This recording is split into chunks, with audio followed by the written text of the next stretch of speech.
unsurpassed, penetrating and perfect Dharma is rarely met with even 100,000 million kalpas.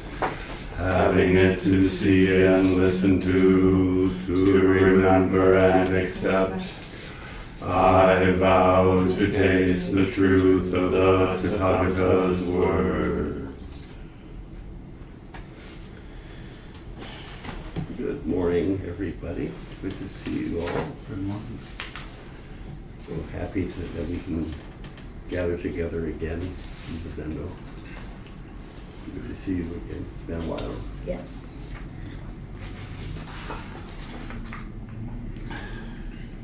So, I don't know if this surprised you when I did that little knock before the chant, but there is a signal usually. There's always signals in Zendos, Zen centers, Zen temples for things. It occurred to me as the tea service was happening that,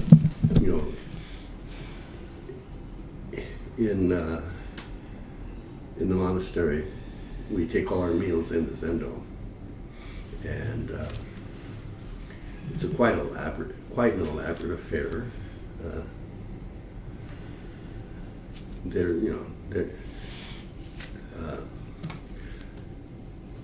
Let's see. The first event that happens is that the meal boards. There's a board in front of us on the tan that we're sitting on, the platform that we're sitting on. That gets wiped by the servers first, and so they approach with their cloths wrapped around a small board, and we put our palms together, and they wipe. And at the end of the tan, they bow. We bow to them, and they go to the next one. If there's in the Tassahara Zendo, there are 4 separate tans. Actually, no, there's 1, 2, 3, 4, 5, 6. And so each time, that the people that are sitting on that particular tan, acknowledge that. Then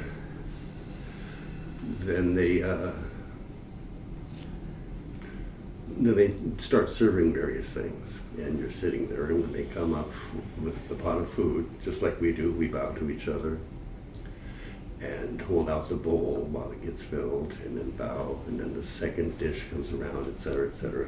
So very elaborate affair, which takes, the serving of it could take 10, 15 minutes just to get the food positioned, allocated, distributed. And then at some point, there's a clack, and the chanting of the meal chant begins. And in the court, and there's various things we do, setting the spoon into the bowl, raising the bowl at a certain point, and while chanting. And then at the conclusion, we bow, holding the bowl, and we can eat. So that's like a 10-15 minute process where you're either being served or you're sitting. And the question is, are you sitting waiting to be served? Or are you sitting waiting for the serving to end so you can start eating? Or are you just sitting? And it's a very, I found it a very interesting point of practice to not concern myself with time. Okay, I've been served my soup, now I can sit. I've been, served my salad, now I can sit. And then when the clackers come, I can chant. And then notice when if you're particularly hungry that morning, or if there's something particularly nice that you like that morning, are you waiting, or are you sitting? And so I wanted to offer that for our tea ceremony, our tea service that we have here, because there's an opportunity to look at your state of mind. Are you waiting for this hoopla to be over with, or are you present? Are you exercising your zazen throughout? In my monastic training, I found it a very subtle but precise point of practice, because it's very easy to slip into waiting, or you can let go of waiting and just be.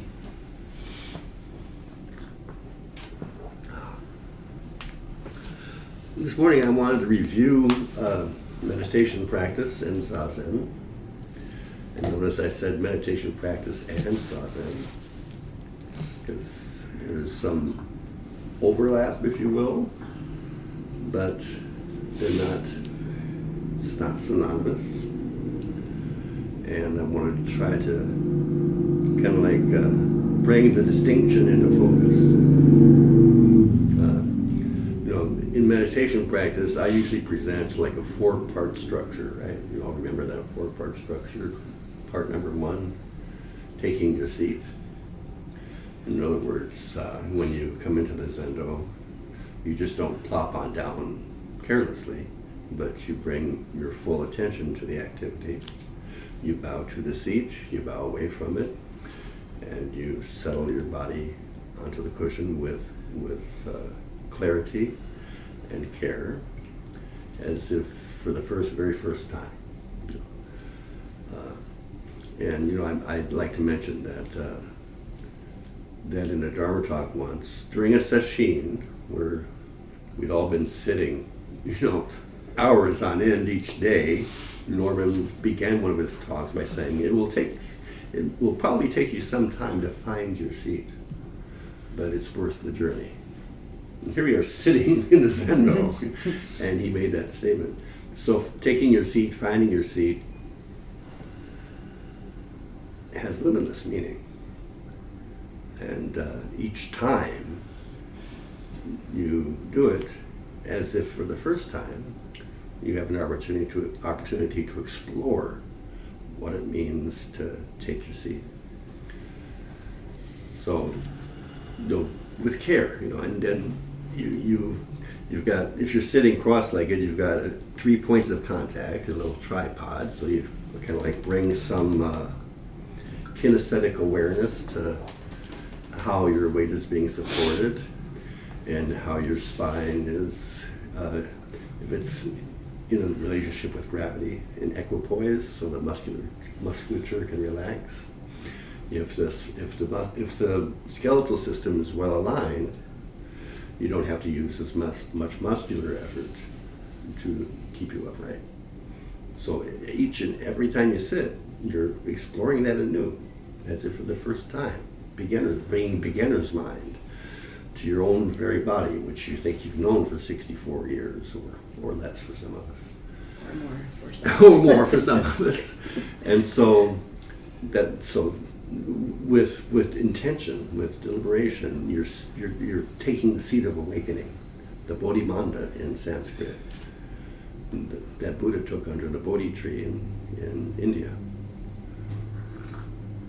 The second stage is inhabiting your body. And I haven't done the research to find out if it's from The Secret Life of Walter Mitty or some other piece of literature where the line was that he dwelt a short distance from his body. You familiar with that? Yes. Do I got the right attribution? Yes, I think you do. Yeah. So we tend to be outside of ourselves a lot of the time. And so, the author, who wrote The Secret Life? James Thurber. Thurber, that's right. The author was kind of like drawing attention to a common human experience of being outside of our own physicality. And so the second stage is to re-inhabit, or simply called inhabit, the body, which means some form of body meditation, some form of practicing awareness of the body. A very effective one is to be systematic, what's called a body scan, that John Kabat-Zinn, I don't know if he introduced the body scan in his mindfulness-based stress reduction program, or if it's probably an older practice. But you just systematically bring awareness, in those sci-fi movies where the aliens are scanning the human that they've abducted. You see this line of light going down the body. Well, a line of awareness going down the body. You bring awareness to what the scalp feels like in this moment. Are there any sensations that you can sense in the scalp? Scalp is kind of fuzzy. It's hard to bring a whole lot of visceral awareness to the scalp. It's not impossible. If you're bald-headed, you might feel a breeze, or you might feel moisture if it's a hot day, But so it's a subtle sensation, but it's possible. And then you come down, come to the forehead. Wow! All of a sudden you got a whole bucket full of sensation, because usually there's tension there. Usually there's something going on there, and we bring awareness to it. And one method is to imaginatively breathe in and out through the forehead. Imagine that when you breathe in, the air is coming in through the forehead. The breath is coming in and going out through the forehead. Now, on a physical level, that's maybe wrong or erroneous thinking. On a subtle body level, something's going on. Something energetic is happening when you do that. And you just notice. You just bring as much acuity of awareness to the actual sensation as you can. You don't try to change it, but it changes. Everything changes, especially with awareness. And when you bring awareness to it, it tends to spontaneously, any habitual unconscious contractions with awareness spontaneously tend to release. Kind of like, if you're clenching your jaw and you notice you're clenching your jaw, the only way to keep clenching your jaw is to be silly and deliberately clench your jaw. Once you know you're clenching your jaw, you stop clenching your jaw without any effort whatsoever. So you're not trying to change things, you're just trying to re-inhabit the fullness of your body. That's step 2 in my 4-part schema. Step 3, I gave the phrase training the puppy, which is Pema Chodron's metaphor for shamatha.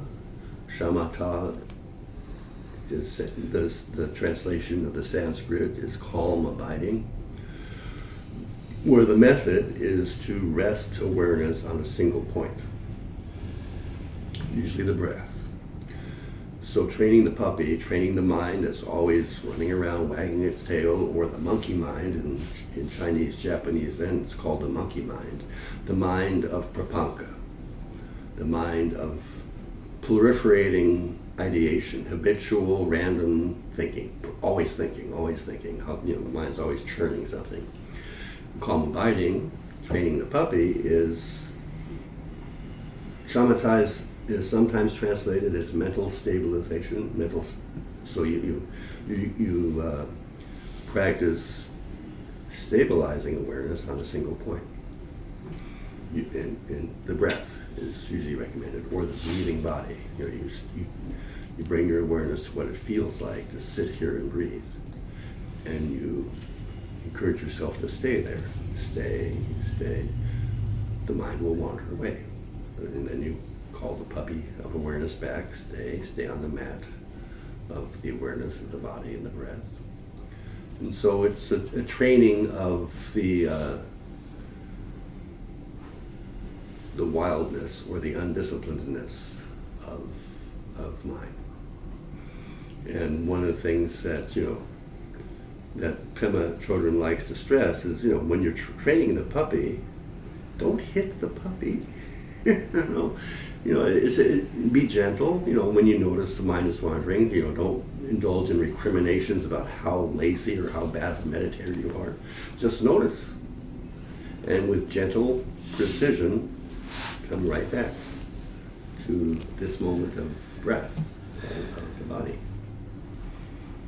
The 4th stage in this 4-part schema, which, this is a 4-part schema that I've kind of constructed and gave terminology to, but there's still, I didn't create the practices. I just organized the practices in a certain fashion and gave names to them, but you can find body practices in mindfulness practices, shamatha practices in the tradition.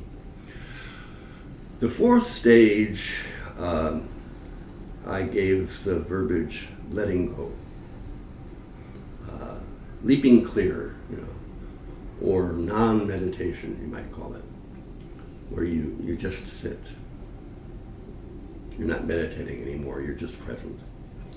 And that fourth stage, we go from meditation to zazen. The first three are meditation methods. The fourth, you drop method, and you just are. You're just present. And it's quite subtle. And it's very precise, and yet utterly new and spontaneous. It has no predetermined mark, because life is utterly new and spontaneous on each moment. So it's very precise, but there's no marks for the precision. So it's a subtle but profound practice. It's the zazen that Dogen was very adamant about being, the most important thing. It has roots prior to Dogen. And here's one example from China. Master Shuido and Master Yaoshan were in dialogue, and they're probably Tang Dynasty China, I think 700s maybe, or 800s. I'm not quite sure of their dates. But long before Dogen, who was 12th century. And so Shuido, Yaoshan became a revered Zen ancestor himself. At this point in time, he was studying with Shuido. Shuido was his teacher. And so one day, Yaoshan is, like this. And so his teacher comes up to him, Shuido, and says, "What are you doing?" Now remember, these two guys are in a Zen monastery, a Chan monastery. So it's not an innocent question. It's a leading question. Shuido, Yaoshan's master, is challenging him, challenging him to make some expression of the ultimate meaning of practice. And so, Yaoshan answers, "I'm not doing anything."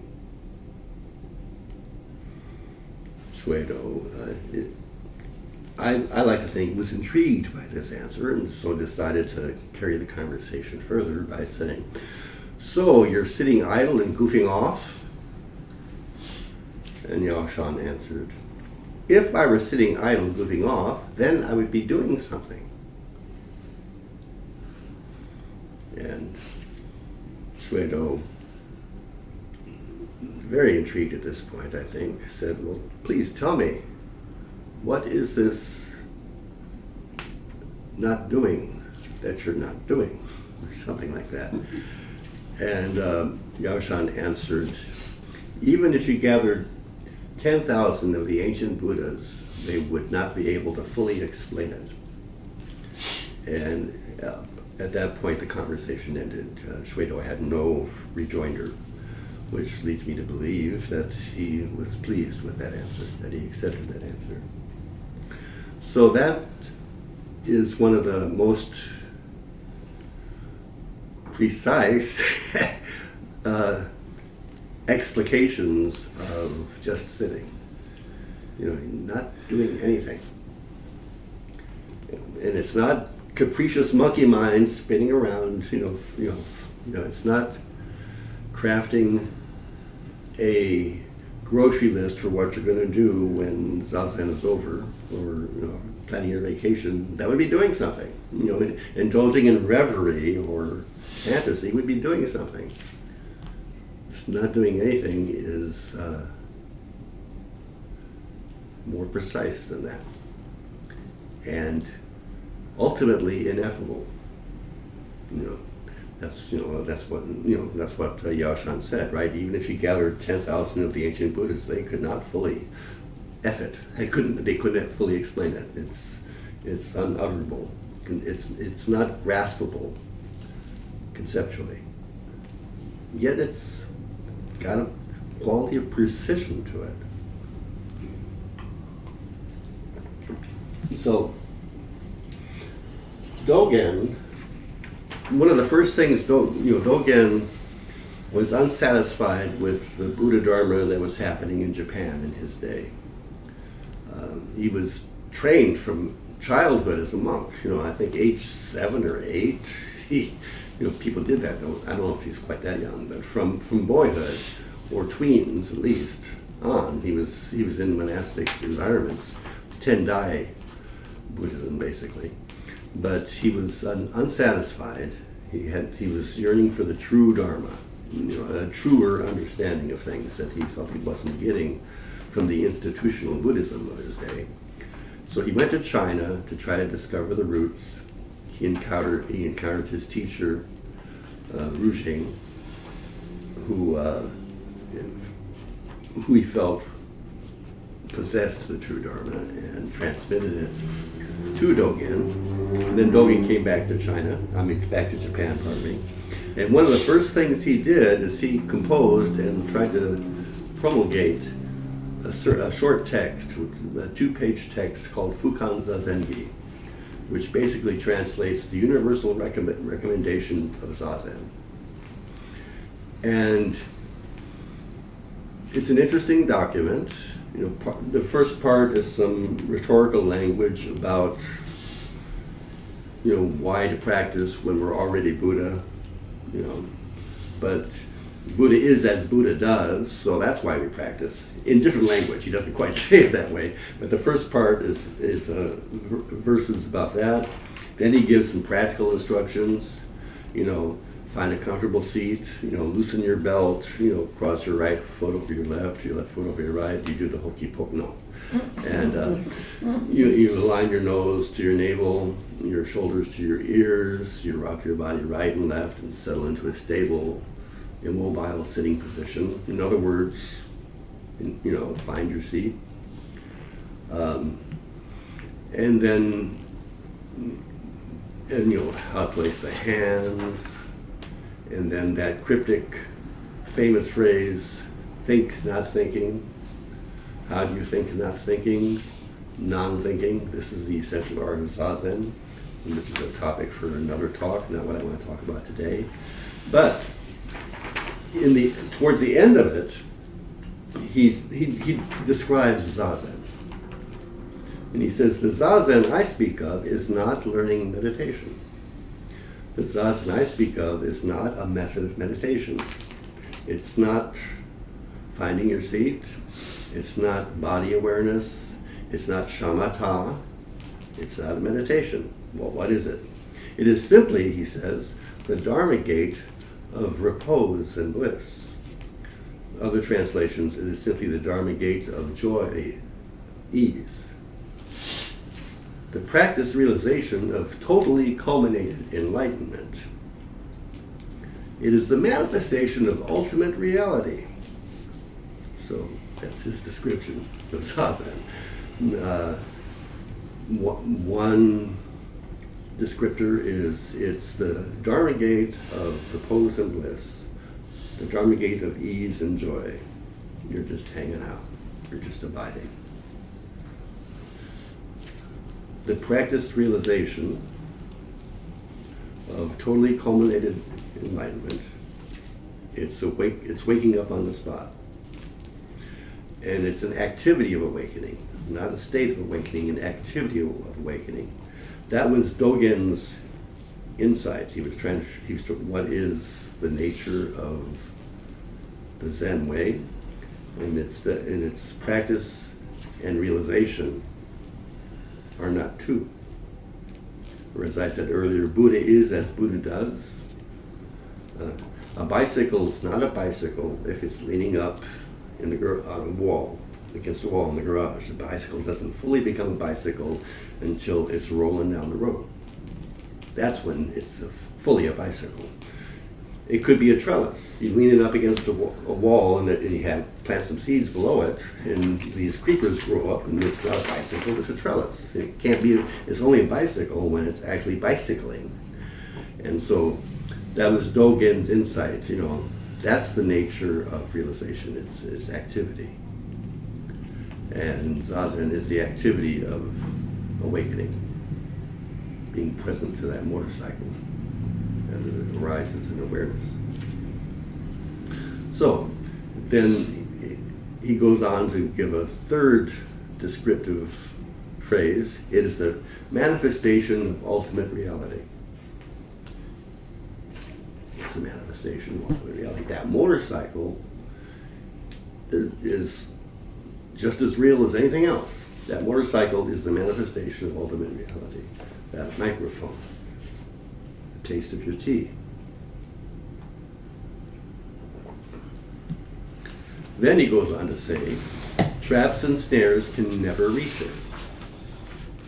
Traps and snares, I understand, is his somewhat pejorative phraseology for methods. You set out a trap or a snare to catch reality. You think, if I can just get concentrated, I'll be all right. If I can just chill out and relax and de-stress, then I'll be saved.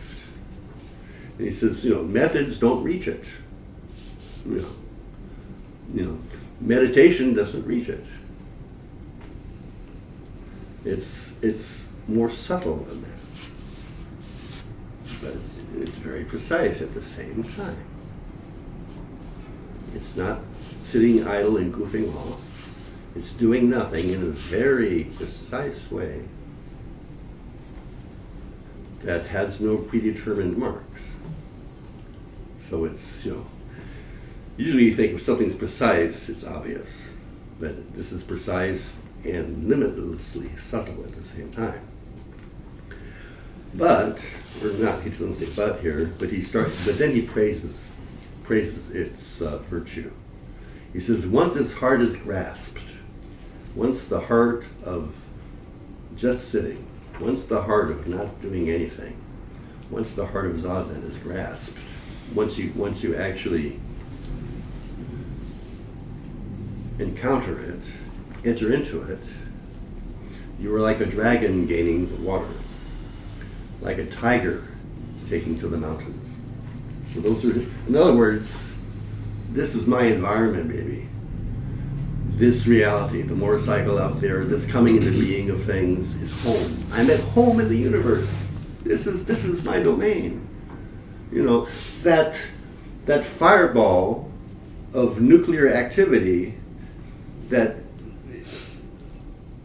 is my heart outside of my body. And it beams a little sliver of light down, and life blooms on this planet. And it blows my mind, and I'm okay with that. I'm happy to have my mind blown by that.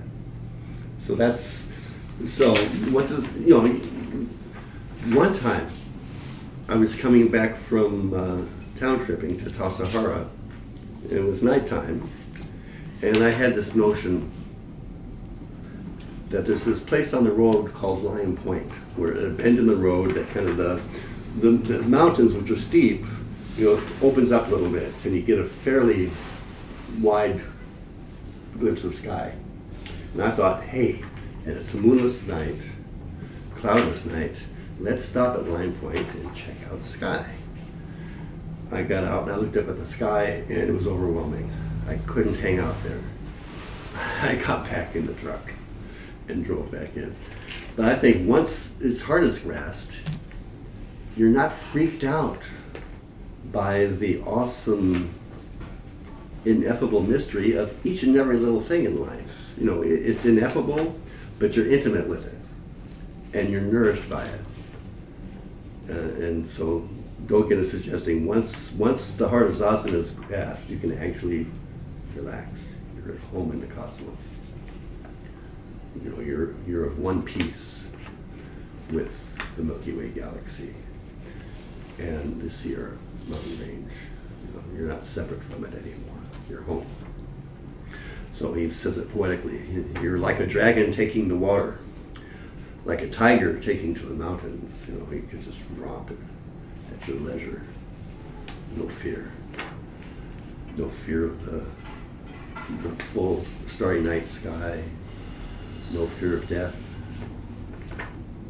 It's just part of the seamless whole that is you. So, this relationship between meditation and zazen, you know, meditation is useful.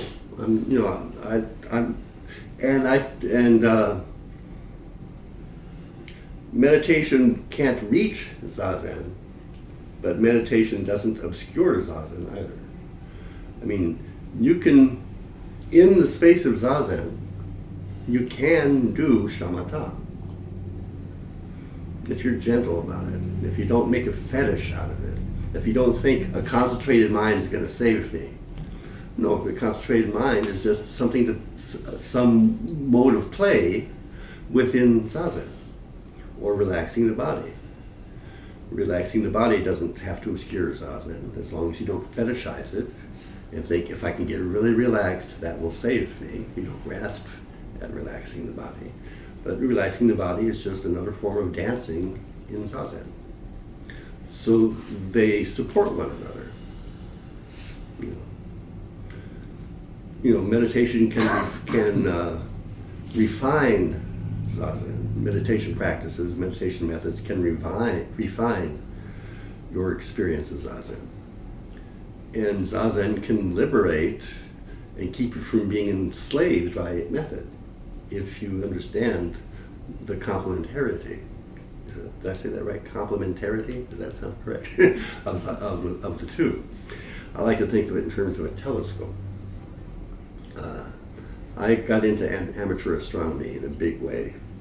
And actually, I have a telescope in California that I'm hoping to someday get shipped to me. And, and so amateur telescope as a hobby can be seductive. You can spend a lot of time and money on equipment.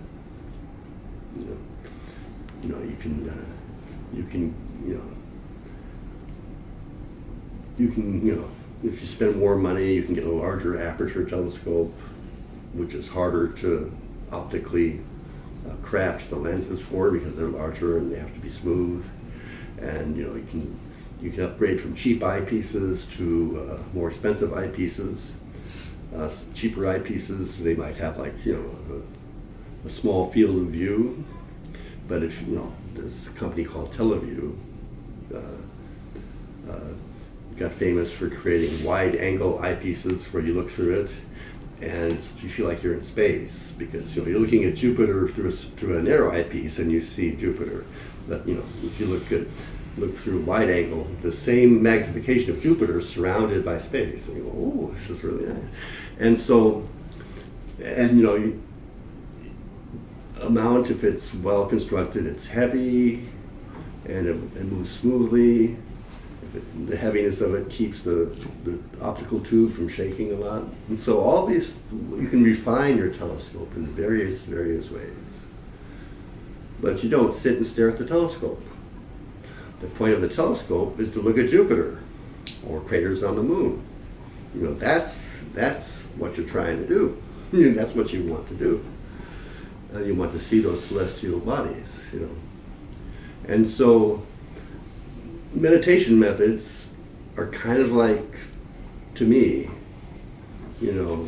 refining your telescope, developing, a disciplined awareness that can be focused and attentive so that you can actually live your life more fully and experience the becoming of things more precisely. You're right at the arising of the universe. The universe arises on each moment. That's the nature of impermanence. There's no universe that came from the past and arrived here. The universe is coming into being now. Always fresh, always new, always spontaneous. That's why. So there's the precision. You want to look at the arising of being on this moment. Very precise. You don't want to bring to it any preconceptions of how you think it's supposed to be or shouldn't be. You don't want to grab onto it and hold it, because then it dies. It's no longer alive. You got to be right here at the arising, the spontaneity and the freedom of its arising, which is actually your own freedom. No expectation, no preconditions. It was very precise right now. At the same time, utterly unpredictable. No predetermined marks. It's not going to look any certain predetermined way. A method of meditation can bring you a calmer mind. Not always, but it can. If shamatha is practiced with consistency and care, there'll be waves, there'll be peaks and troughs, but the overall effect will be, over time, a more disciplined, calmer mind. And with more concentration, there tends to be a joyful affect. Concentration is inherently pleasant and joyful, so that's somewhat predictable. But ultimate reality is not predictable. Ultimate reality is where the juice is. Ultimate reality is what nourishes our being. Not calmness, not bliss, but this actual moment in its reality is what nurtures our spirit. And we can't predetermine that. Traps and snares can't reach that. Only the sincere heart of presence can reach that, which is Zazen.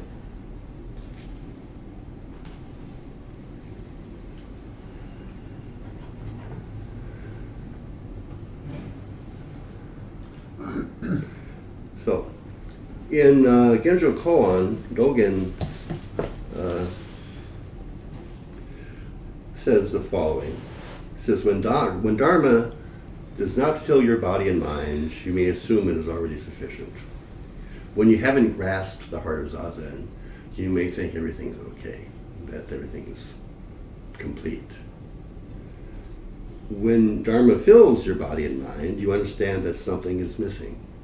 So this is kind of a strange saying. When you actually grasp the heart of Zazen, you realize something is missing. What's missing? Didn't he say in the earlier text? Historically, it's earlier. In the earlier text, that once the heart is grasped, you're like a dragon taking to the water, or like a tiger taking to the mountains. Now he's saying, when its heart is grasped, you understand that something is missing. Coursing through the waters is missing. Romping through the mountains is missing.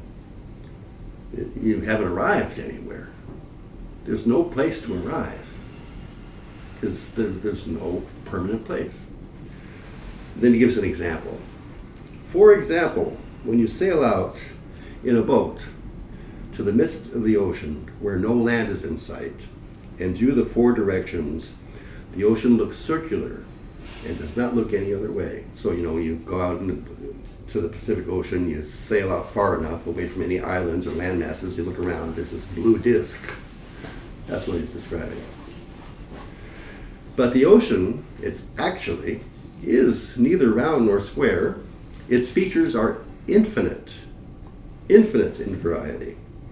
It is like a palace. It is like a jewel. It only looks circular as far as you can see at that time. All things are like this. Although there are many features in the dusty world, the world of physicality and suffering, and the world beyond conditions, liberation, nirvana, you see and understand only what your eye of practice can reach.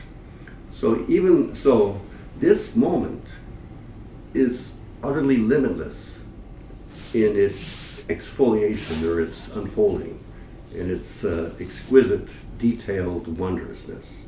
There's no limit to it. It's like those fractal things. You go deeper, deeper, deeper in. Each moment is infinite in that nature.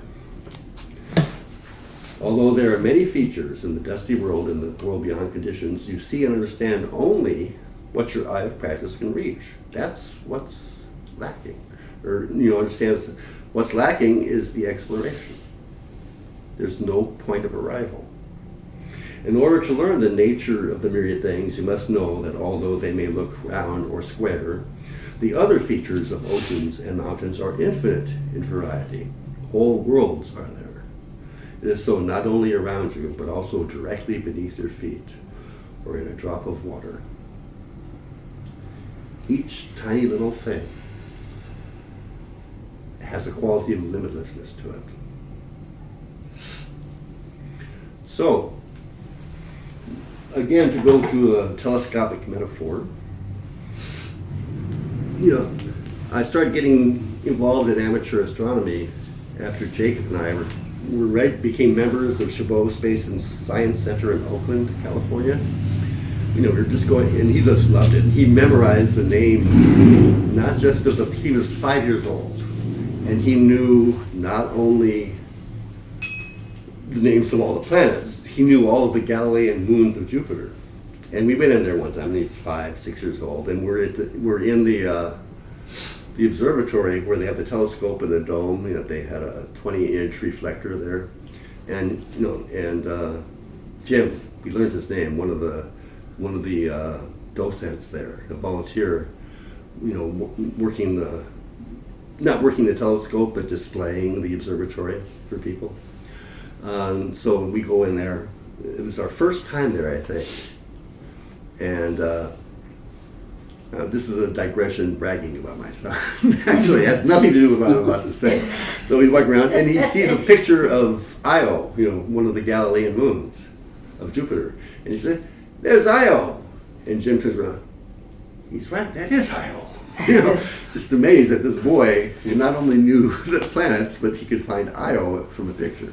So anyway, then we was just going there like, that's what we would do. Every week, we remember, so we didn't have to pay. We would drive to Oakland and go to this Chabot Space and Science Center. And so then a friend of ours, Henry, gave us this spotting scope that he had. It was a good spotting scope, but it was just a spotting scope. It wasn't made for astronomical observation. But I took it, and we had a computer program called Starry Night, so I could see that Jupiter was in the sky that night, and I could see whereabouts it would be because it shows the constellations and the compass directions. And so I go out, and there's this bright shining star-looking thing. And I pointed the spotting scope at it, and it resolved into a very tiny little disk, and the 4 Galilean moons were there. And the experience of that, from a spotting scope, seeing the planet Jupiter, a little tiny disk, not a dot pinpoint like a star, but a disk, and then the 4 Galilean moons in a line. It was unbelievable. And then eventually I got a 6-inch reflecting telescope, and I could see tiny little bands on Jupiter, And then I turned that 6-inch to Saturn one night. I saw the rings of Saturn. And wow, And then eventually I upgraded to a 4-inch reflector, a smaller aperture, but it resolves more sharply the way the optics of it. A better telescope, and just so. The features of this moment are infinite in variety. But you can only see and understand as far as your telescope can reach. So, when we do shamatha, we improve our concentration. We do body practice. We improve our capacity to be at ease and present. Not as ends in themselves, but for the manifestation of ultimate reality.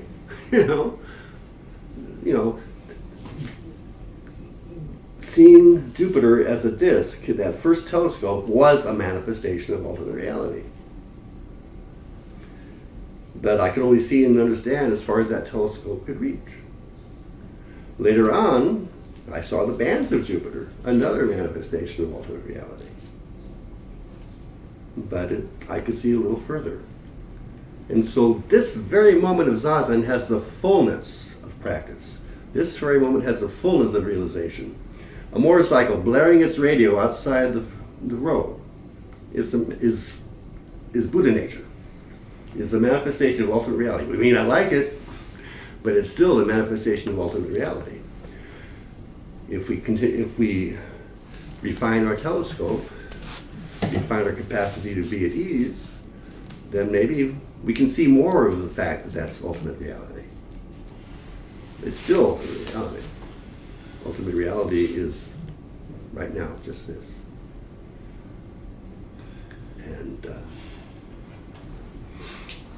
that's Zazen. It's right. Zazen is unconditioned. Zazen is unobstructed. Zazen has no defining marks to it. One last reading. And Zazen is so beautiful and so essential. It's just life itself. That's all it is. But if we're living a short distance from our lives, we may have to do some remedial activities to correct that so we can live. That's that. One last reading. Not there. Wrong book.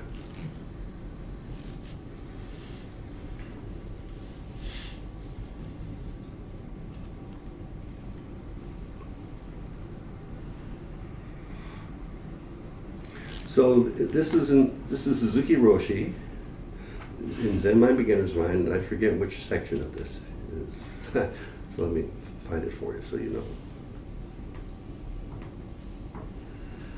The section is Study Yourself is the title of the section. Now let me go to the part I wanted to read.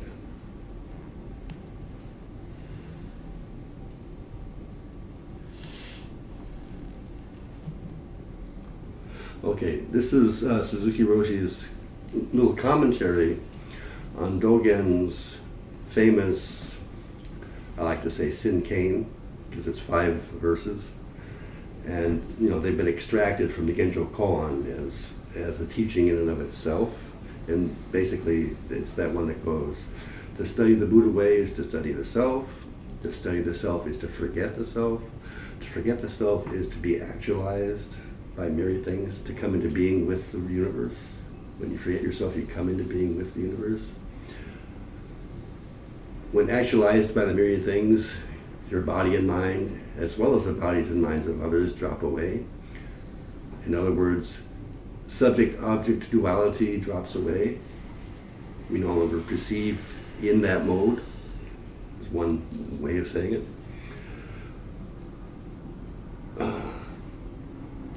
Then he says, no trace of realization remains, and this no trace continues endlessly. Ultimate reality has no marks. It's utterly spontaneous. There's no trace of realization. There's nothing you can grab onto and say, this is it, I've got it. It doesn't work that way. So that's the Sin-Kane. That's the 5-verse thing from Genjo Koan. And so this is Suzuki Roshi commenting on that. He said, Dogen Zenji said, to study Buddhism is to study ourselves. To study ourselves is to forget ourselves. When you become attached to a temporal expression of your true nature, it is necessary to talk about Buddhism, or else you will think the temporal expression is it. So say you're doing the body scan, and you become so relaxed. You feel so grounded on your seat like you never have before, and you think, hey, I've got it. Oh, let go of that, please. That's going to get in your way. So that's basically what he's saying here. So this particular expression of it is not it. And yet, at the same time, it is it. For a while, this is it. For the smallest particle of time, this is it. Remember I was saying that meditation practice is not the same as Zazen, but meditation practice doesn't hinder Zazen, and that you can do meditation practice as a play of activity within Zazen. So for the smallest, so you're doing body relaxation, and you get really, really relaxed. For the smallest, that relaxation in that moment is a manifestation of ultimate reality. For the smallest particle of time, it is ultimate reality. But if you grab onto it and try to extend it into something permanent, which is a cardinal sin in Buddhism, then it's not it. You know, you're trying to catch the wind in a bag. It doesn't work that way. Or the river in a bucket. It's not a river if it's in a bucket. You know, it's not Zazen if it's got a mark on it. But for the smallest particle of time, it is it. But it is not always so. In the very next instant, it is not it. It is not so. Thus it is not it. So that you will realize this fact is necessary to study Buddhism. But the purpose of studying Buddhism is to study ourselves and to forget ourselves. When we forget ourselves, we actually are the true activity of the big existence or reality itself. When we forget ourselves, we actually are the true activity of the big existence or reality itself. When we forget ourselves, we come into being with everything, and there's no separation. We are the motorcycle blaring its radio on Main Street. So there's no pain, there's no separation. When we realize this fact, there is no problem whatsoever in this world. Even a motorcycle blaring its radio is not a problem. And we can enjoy our life without feeling any difficulties. The purpose of our practice is to be very aware, is to be aware of this fact. So it's very precise and utterly unfindable at the same time. That's the paradox of true being. Are there any, pass this around, are there any points of conversation?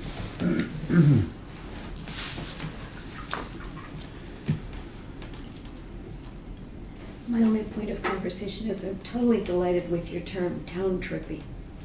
Town tripping? Yes. Well, that's what they call it. Yep, that makes sense. He was a town tripper. One way ticket, yeah. It's an early version of the song. Yeah. What was it? Wasn't it yesterday? It was originally scrambled eggs. I'm not sure I can reach you, hold on. Oh, yeah. Thank you. Sorry. I'll take it. What were you saying? It's Beatles song yesterday. I think it was originally titled "Scrambled Eggs." Oh. Paul had the lyrics.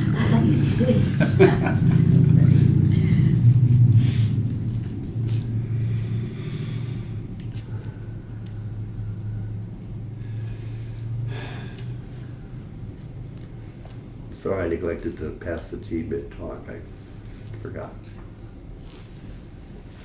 Good tea. I like it a lot. I was trying to remember the kind of tea that we used to have. I say used to because it feels like it's been 10 years. In the evening? Yeah. Yeah, that I liked so much. Red berries, I think, is the name of it. Yeah. Okay. Yeah. I think it's red berries is the name. It's got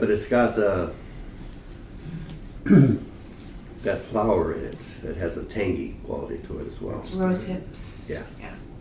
Good stuff. I appreciate the distinction between what it is that is seen as compared to our seeing itself. Mm-hmm. And so often those two become conflated with one another. And so to truly be able to step outside of that and recognize that it's not what it is we are seeing that it is limited, it is our vision itself that is limited. Yeah, there's tale of a Japanese Zen master, and I forget the name of the guy, but he was on his deathbed.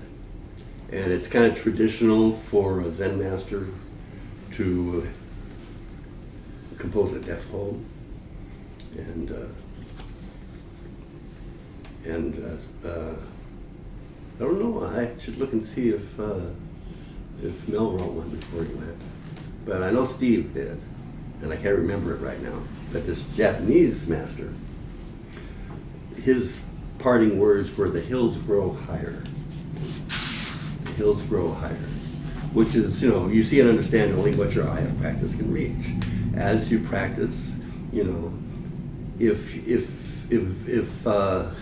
the innocent wonder of being starts to evade you, you need to do a course adjustment. Because the essence of it is beginner's mind. No matter how skilled you are at concentrating, and people can get very concentrated, and their psychic energy can be fearfully impressive because they've just very concentrated. They've got samadhi power. Ain't no big deal. Are the hills growing higher? Or are they glory? Buber has this phrase that when you become concentrated, that's the decisive moment. Either you go forth and encounter the you, true being, or you can delight in the configuration of your own soul, is how he puts it. And so, beginner's mind is so important. You don't know nothing.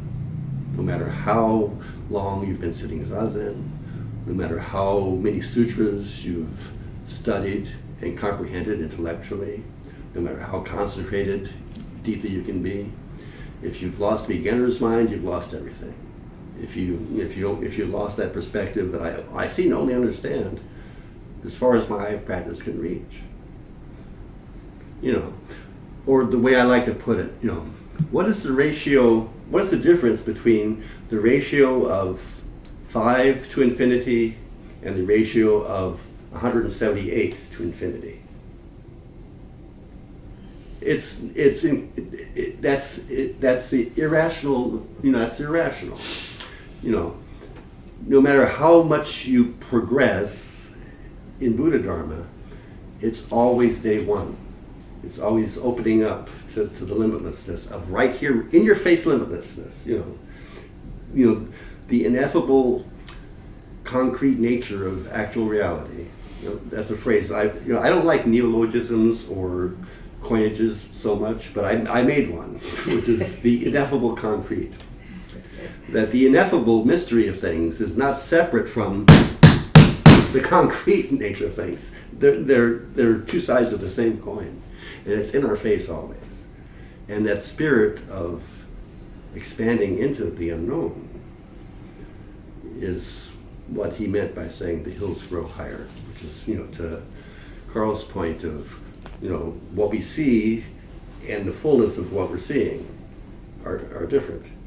And if we open up our eye of practice, we'll be able to take in more of the limitlessness of what's seen, but we're never going to come to the end of it because there is no end. And if we're clinging to our rationally constructed small self, that can be overwhelming, like the stars at night, which obliterates our sense of self, which is a blessing in disguise. But unless we're willing to have our sense of self obliterated to become everything, we feel fear, like I did that night. It was too much for me. I wasn't ready to let go enough to merge with it.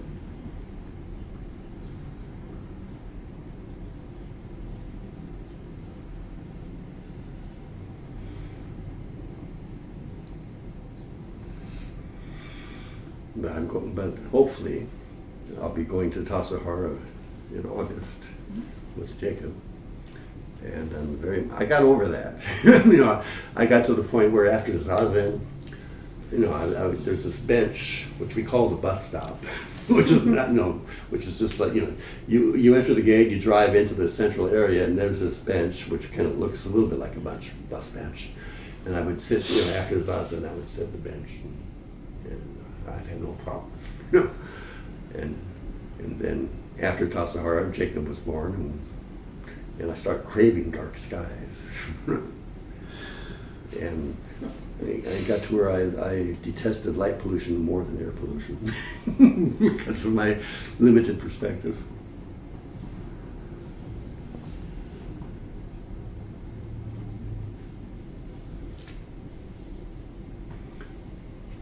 Okay, everybody, thank you all for participating. And surpassed. Whoops. Oh.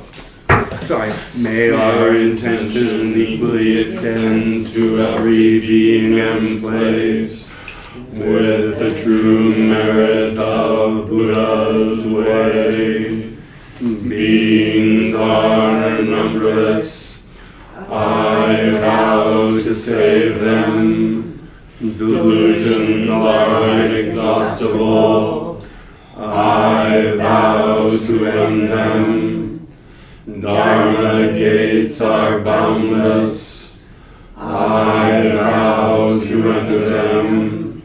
Buddha's way is unsurpassable. I vow to become it.